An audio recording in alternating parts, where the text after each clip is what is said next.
In this video, you're going to be formatting your timestamps and you're going to be displaying them to the screen along with the chat message. Currently, we show who it's from and the text, but the created at timestamp is not used anywhere.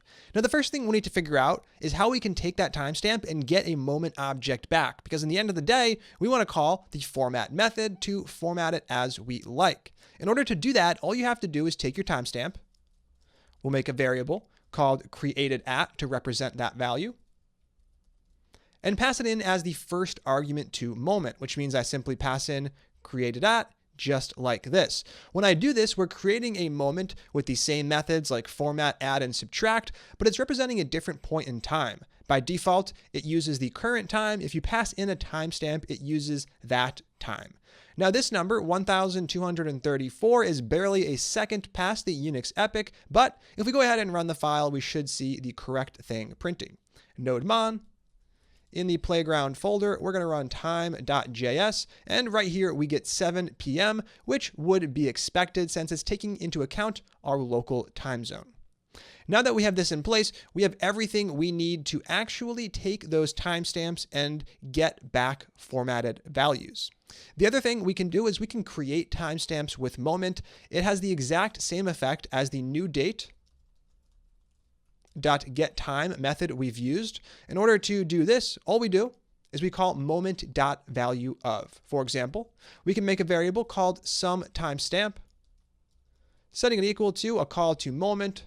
We're going to generate a new moment, and we're going to call its value of method.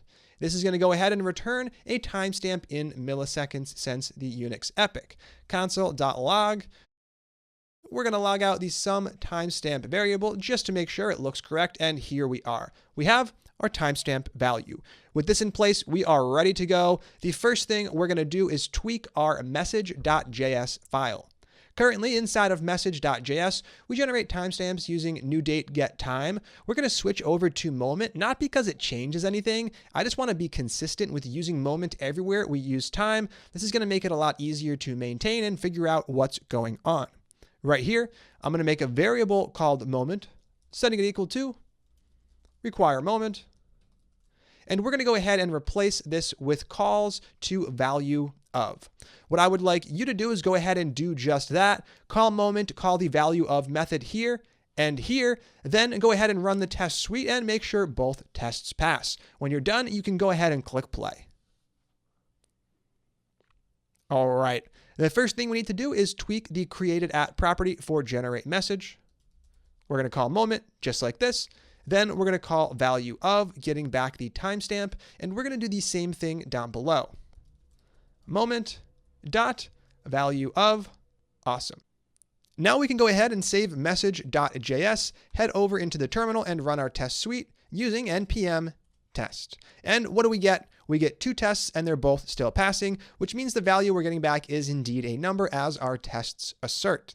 Now that we have moment integrated on the server, we're going to go ahead and do the same thing on the client. Now, the first thing we need to do is load in moment. Currently, the only library we load in on the front end is jQuery. We can do this a few different ways. I'm going to go ahead and actually grab a file out of Node modules. We've installed moment, the version right here, 2.15.1, and we can actually grab the file we need for the front end. It's sitting inside of the Node modules directory. We're going to go into Node modules. We have a really long list of alphabetical folders. I'm looking for the one called moment, HIJKLMM moment. We're going to go into moment and we're going to grab moment.js. I'm going to right click to copy it. Then I'm going to scroll up to the very top, close Node modules, and I'm going to paste it right inside of our JS libs directory.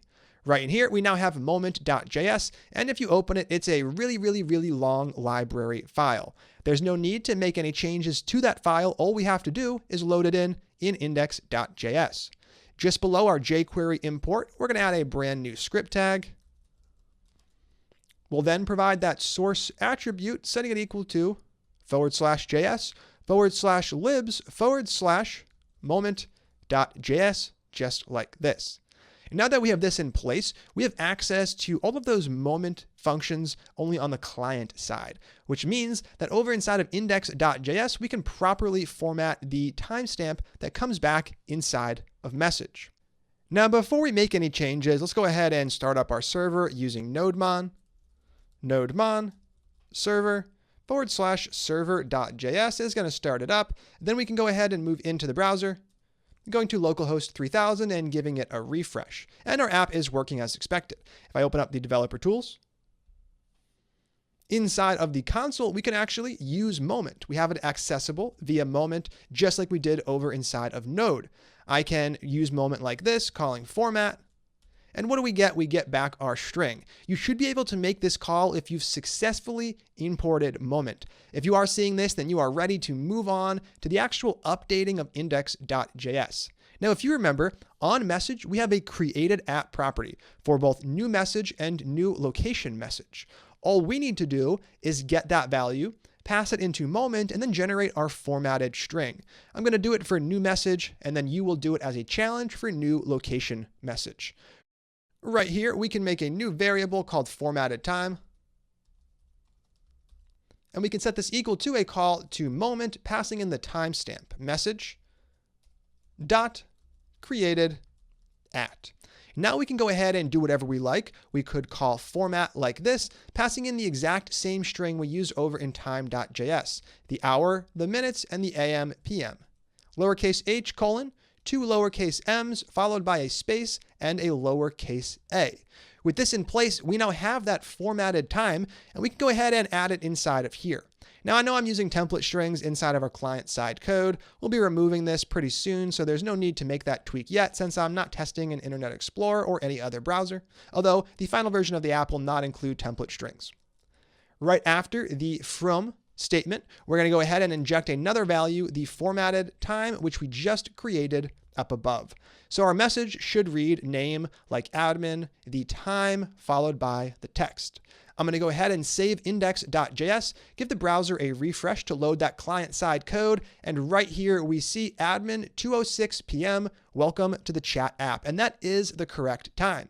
I can go ahead and send a message. This is from a user. Send it off, and right here we see it's now 2:07 p.m. This is from a user, shows up. Everything is working great.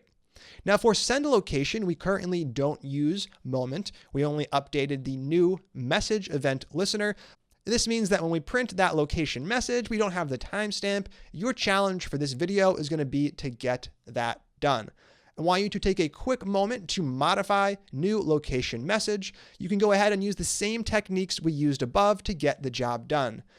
Now, in terms of where to actually render the formatted time, you can simply put it right here, just like we did earlier. Take a moment to pause the video, knock that out, make sure the timestamp shows up when you send a location, then you can go ahead and click play. All right, step 1 in the process is going to be to make that variable called formatted time. We can actually go ahead and copy this line directly, pasting it right here. We want to do the exact same thing. We want to take that created at field. We want to get a moment object, and we want to call format. Next up, we do have to modify what gets displayed. We want to show this formatted time variable, and we're going to put it right here. Formatted time.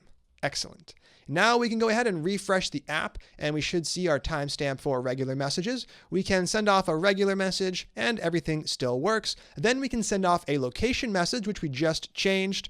It should take just a second to get going, and here we are. We have our current location link, we have our name, and we have the timestamp, which is fantastic.